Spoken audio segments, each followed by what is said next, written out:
Hi, it's Michael Ackerman with Coldwell Banker Bain in Seattle, Washington. I wanted to talk a little bit about a question that I get from virtually every client, mostly first-time home buyers. When will I know that it's the right place, and how long will it take for me to find my new home? The answer that I give everyone is that really depends on each individual person. I have found homes for clients in the first outing. I have taken 2 years to find the client the right place. The way that I work is that I will not give up until I find the client the right fit for them. I never want a client to make a decision or feel like they have to make a decision based on a time issue. I want it to be the right fit emotionally, and I also want it to be the right fit financially for them. And financially, I mean that I want them to be able to maximize the amount of profit they make on resale.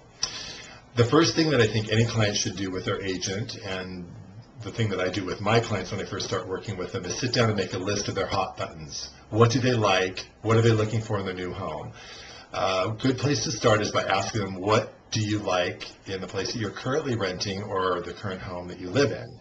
Do you like the light that comes in the window? Do you like sunsets in the rear yard? So you'd like the rear yard facing west? Do you have a sensitivity to noise? I ask a series of questions so that the person who I'm talking to, the client, can think about the answers and that I can write them down, and I can refer to that list when we go out and look for places. I really counsel my clients to verbalize all their thoughts when we go through homes. I want the positive and I want the negative. And in turn, I will point out all the positive and also all the negative to them. I want them to go in with a full knowledge of what they're buying, positives and negatives, because every home does have both.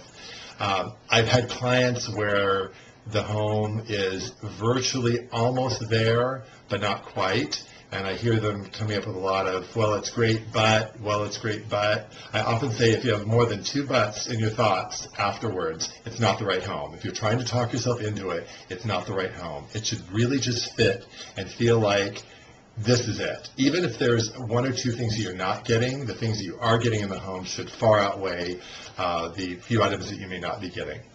I, again, really rely on a lot of communication, and I tell my clients that they'll know. It's like being in a relationship. When you meet that right person, you just know. There's a voice inside that tells you, this is it for me. So I really empower my clients to listen to that voice, to let me know when they hear that voice, and to give me feedback so that I can recognize when the home really does hit them in the right way. I've been doing this for a lot of years, and I can usually tell, but the point that I want to make is I really do rely on my clients to tell me when it's the right fit instead of me trying to tell them.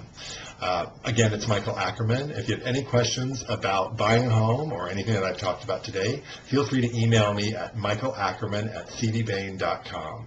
And remember, it's all about the connection.